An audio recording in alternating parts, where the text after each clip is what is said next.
akan menjelaskan tentang hukum-hukum dasar dari kimia. Selamat menikmati. Hukum-hukum dasar kimia adalah prinsip fundamental yang menjadi dasar dalam ilmu kimia. Hukum pertama adalah hukum kekekalan massa yang dikemukakan oleh Anthony Lavoisier.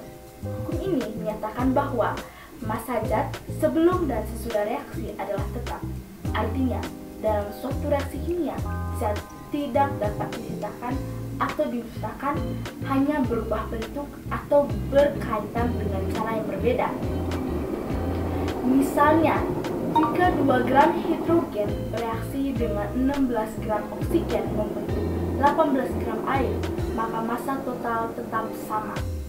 Selanjutnya, yang kedua, hukum perbandingan tetap yang dikemukakan oleh Joseph Proust menyatakan bahwa unsur-unsur dalam suatu senyawa selalu berkaitan dengan perbandingan massa yang tetap.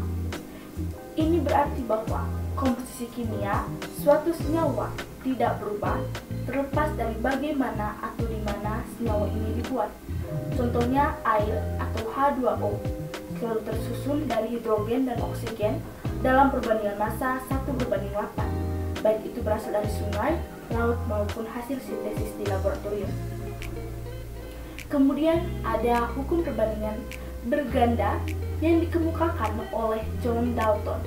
Hukum ini menyatakan bahwa jika 2 unsur dapat membentuk lebih dari satu senyawa, maka perbandingan massa unsur yang satu terhadap unsur yang lain dalam senyawa-senyawa tersebut merupakan bilangan bulat dan sederhana.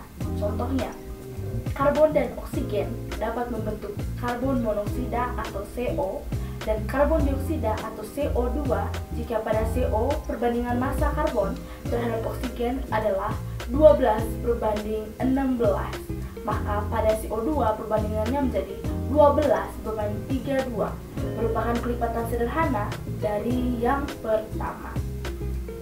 Yang terakhir yaitu hukum Gay-Lussac menyatakan bahwa dalam reaksi gas, perbandingan volume gas-gas yang bereaksi dan gas-gas hasil reaksi jika diukur pada suhu dan tekanan yang sama selalu merupakan bilangan bulat.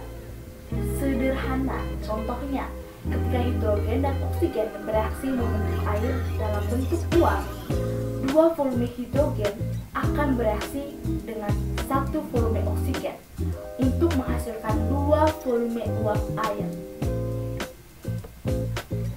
Hukum-hukum ini menjadi dasar dalam perkembangan teori atom dan stoikiometri yang membantu dalam memahami bagaimana unsur-unsur berinteraksi dan membentuk senyawa.